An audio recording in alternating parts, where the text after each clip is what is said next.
Hey there, horror movie tea sippers. The following podcast episode will contain spoilers for the movie we are about to review. If you have not seen the movie and do not wish to have anything ruined prematurely, please do not continue to watch or listen until you have seen the movie. And welcome to the Horror Movie Tea Podcast.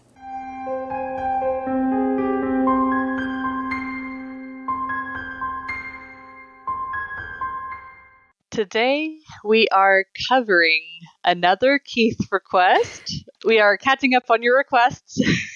Trying to. But we are covering Halloween Party, which was released in 2019. But before we go into the review, let's grab our cups and talk about tea. So, I am doing a repeat because don't want to get waterlogged. Doing the Plum Deluxe Portland Rose City Chai Tea. It's got black tea, rooibos tea, Oregon rose petals, cardamom, ginger, cinnamon, lemongrass, blackberry, and almond essence. And I didn't take a big enough breath. I get excited talking about tea. And I am drinking Bigelow's chamomile, vanilla, and honey herbal tea. And it's got chamomile, natural vanilla, and honey flavors with other natural flavors and licorice root. Ooh, interesting. That sounds good. Yeah. Sounds very soothing. It's a very nice, warm, cozy tea. Yeah.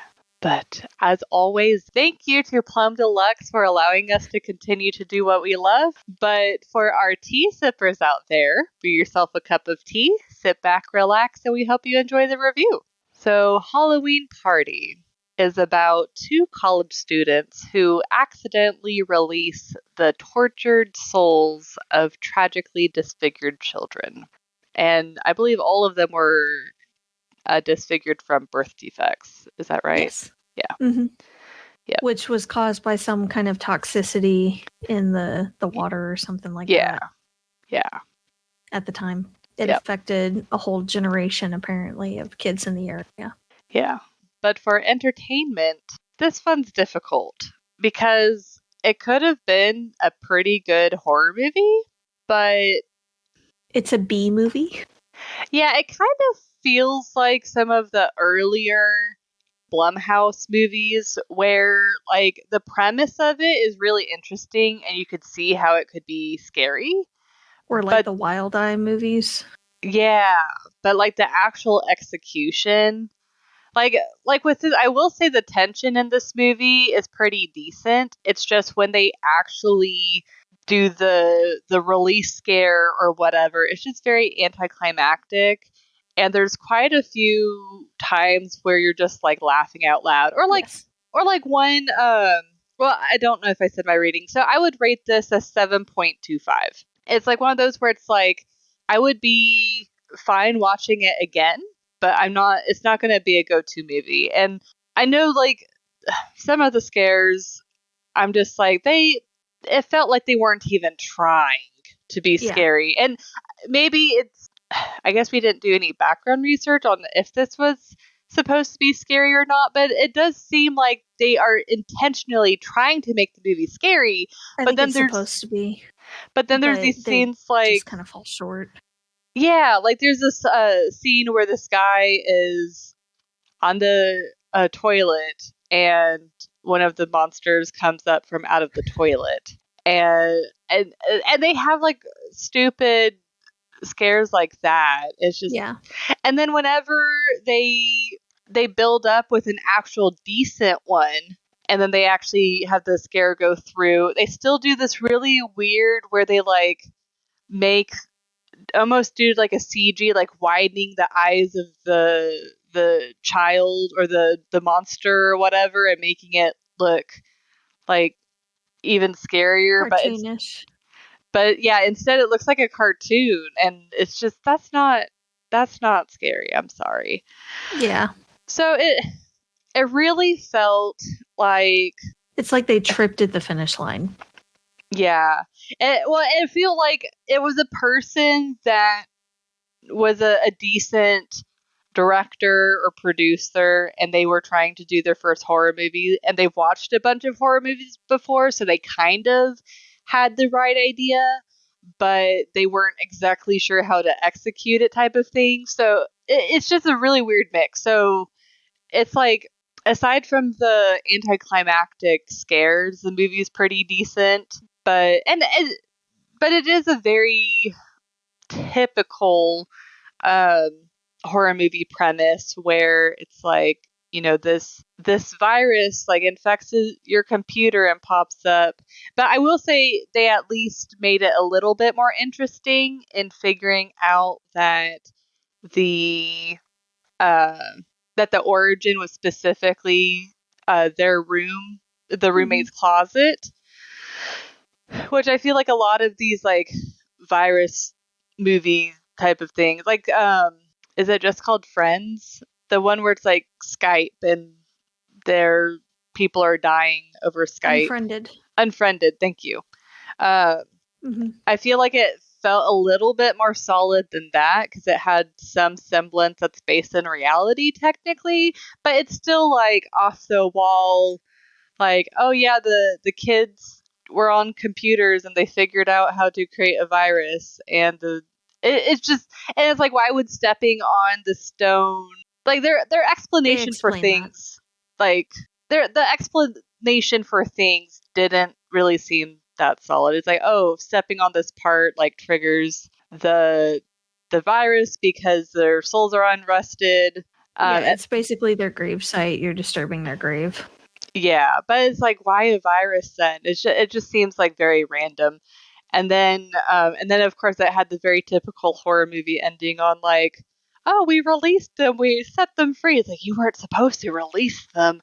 And then it, what's that? The It's airplane not scene. over. Yeah, the airplane scene. Oh my Yeah. god. I So laughed real hard at the bears. yeah, the extremely unrealistic I didn't CG there. appreciate the spiders, but they were CG enough that you could tell they weren't actually there. Yeah. But the bear. Yeah, the bear I laughed at. The spiders, I have to admit, I would not be happy with, but yeah. So it's like, overall, for entertainment wise for me, uh, it it's a very typical horror movie. It could have been a lot better, but even if the scares of it were a lot better, it still wouldn't necessarily be in my horror library go-tos. But yeah, I'll probably watch it again once or twice. So. Personally, I give it a 6. I had seen it before. So you pick up some things that you might have missed before on a second or third watch, but it really does drive me nuts that they do such a good job with tension and anticipation, especially with things like when the friend is telling the story about the pigs, Mm-hmm. or they're talking about the balloon children or the Halloween party, and they're going into all these details of how tragic their story actually is and everything like that, but how scary it was seeing them basically become super aggressive Mm-hmm. because of what they've been through and because they don't really have a good support system or anything. Like, their family starts seeing them less and less, and they're terminal, so they're in a horrible situation to begin with, and Yeah. they're feeling alone apart from each other. Yeah. So and then with the different lead up to the scares are really decent. They're really good. But then to have them fall so short right at the finish line, like right at each of the scares, it's almost painful after a point.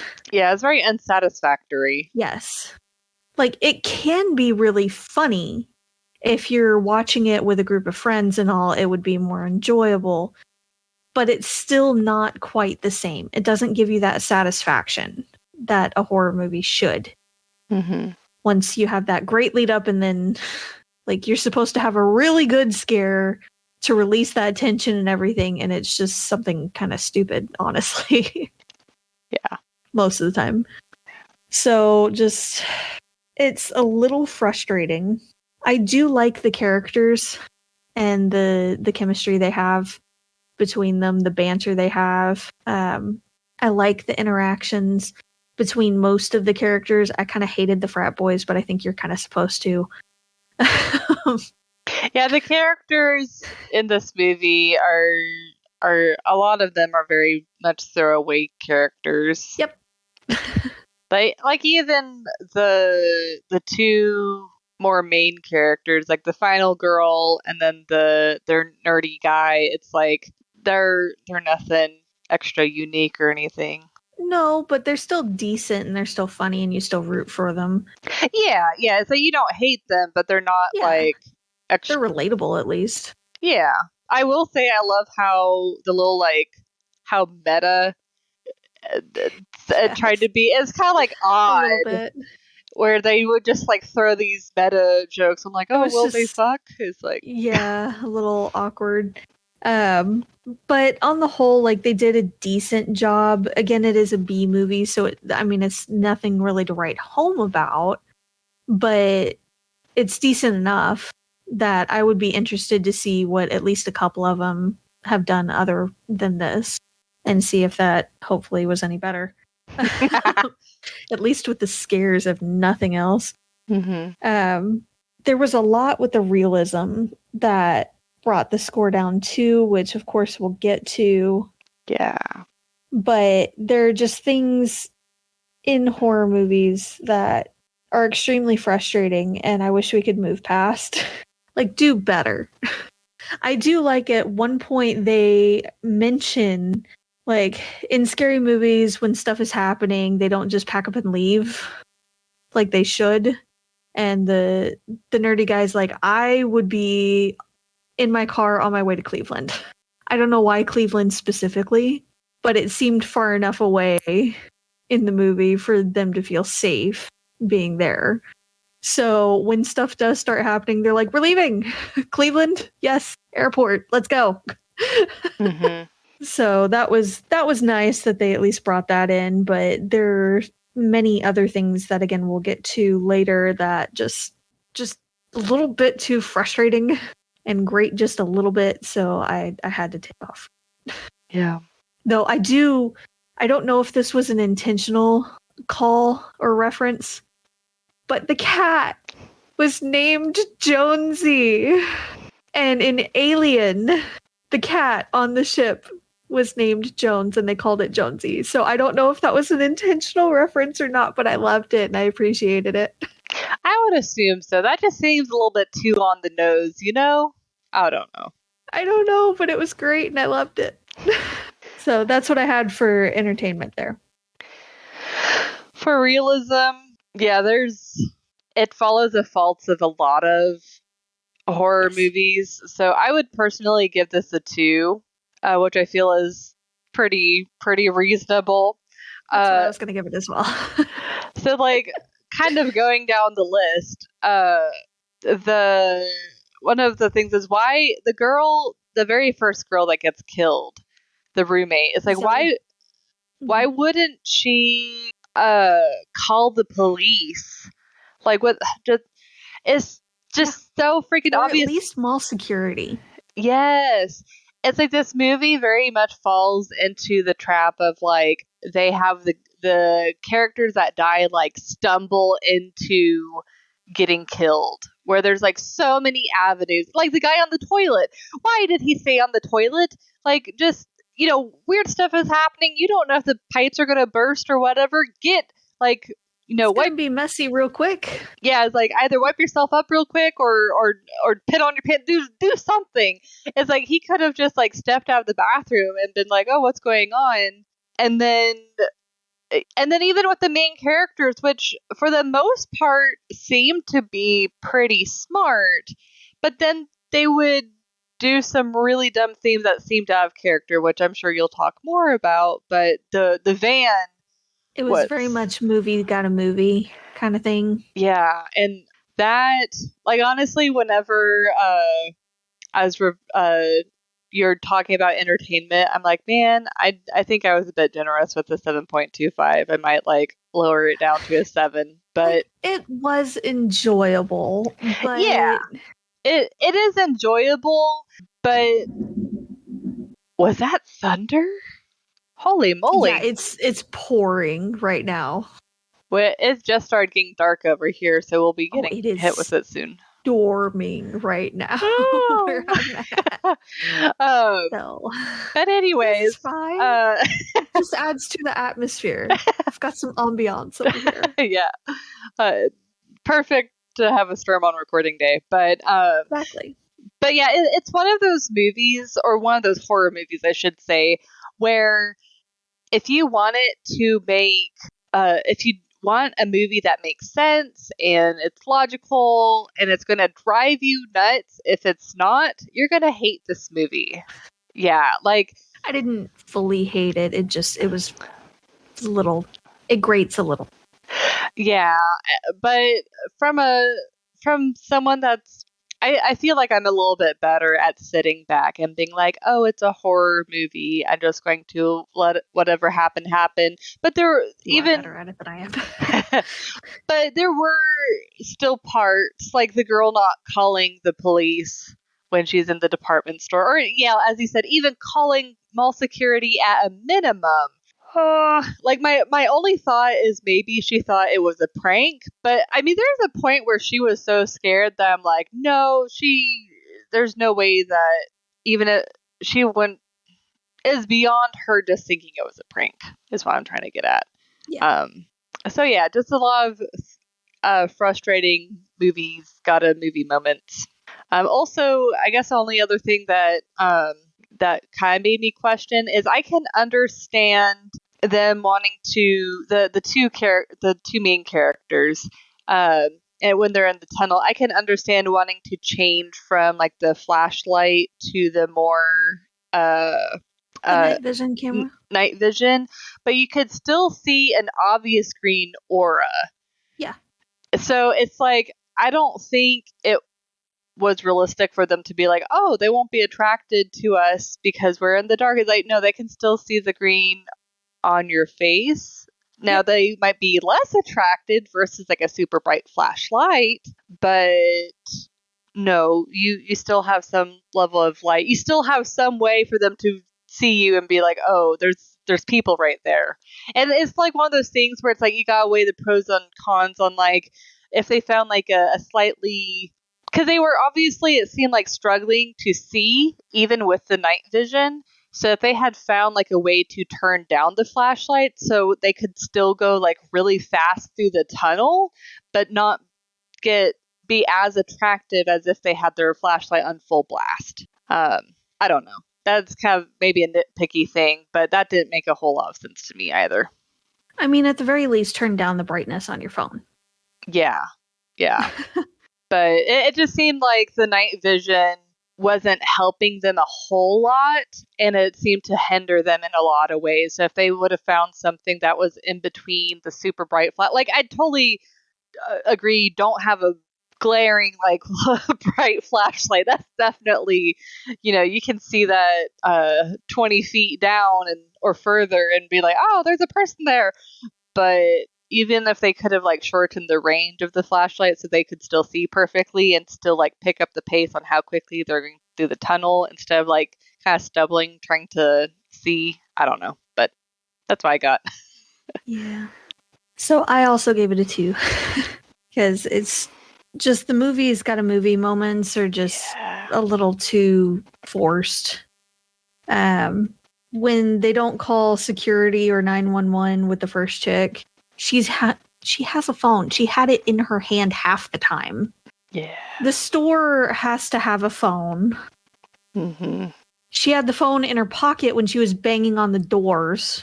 So, no. Yeah.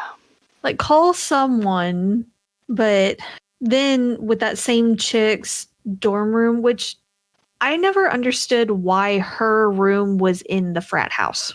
Like, why did they have that chick's room in the frat house? I know she said the dorm had a serious bro problem, but like later they showed it was an actual frat house. Like they had the Greek letters for their fraternity and everything out front. Oh, I thought that was a completely separate building. Nope. Same building. Huh. Okay. So, didn't really make that much sense. Or if they did, why did the frat boys live there but have the house? It was just very vague and didn't make that much sense, honestly. But 3 weeks after she's killed, all of her stuff is still in that dorm room. Yes. Yeah. Which is a no. Within days, maybe a week, everything would have been cleared out and either put in evidence or sent back to the family. So, no. At the very, very least, it would have been in Lost and Found. So, then with Bubbles in the Tub. Yeah, the nicknames were weird. They were really stupid. He believed that someone was after him, the tall man, and he doesn't call anyone or seek an officer or a figure of authority or anything. He ends up going to a food truck instead. Okay. I mean, even if he ran out of there and thought, okay, maybe I was just seeing things, maybe I'm just stressed out, I'm hungry, let me go ahead and calm down, get something to eat, get something in my system, maybe I'll think clearer. No.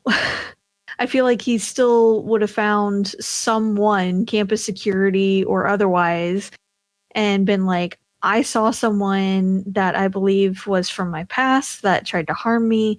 I thought he was coming after me again. I don't feel safe.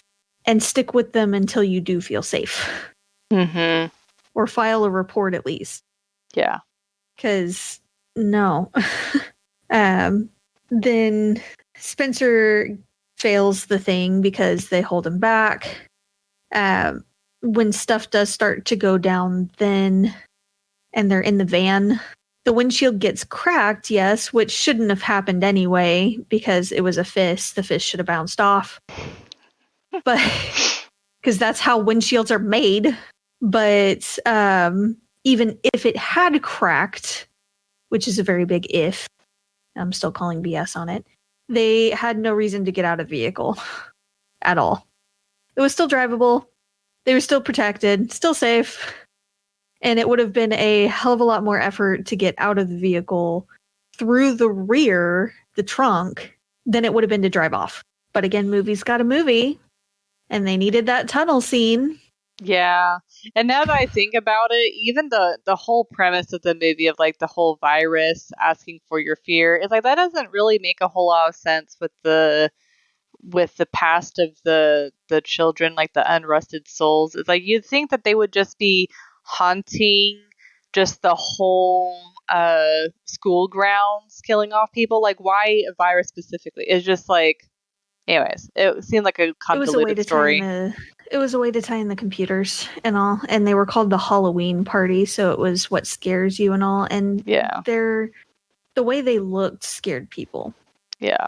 So it makes sense in that aspect. But I also wondered why, when Spencer failed it, why they were going after Grace in a completely different dorm area.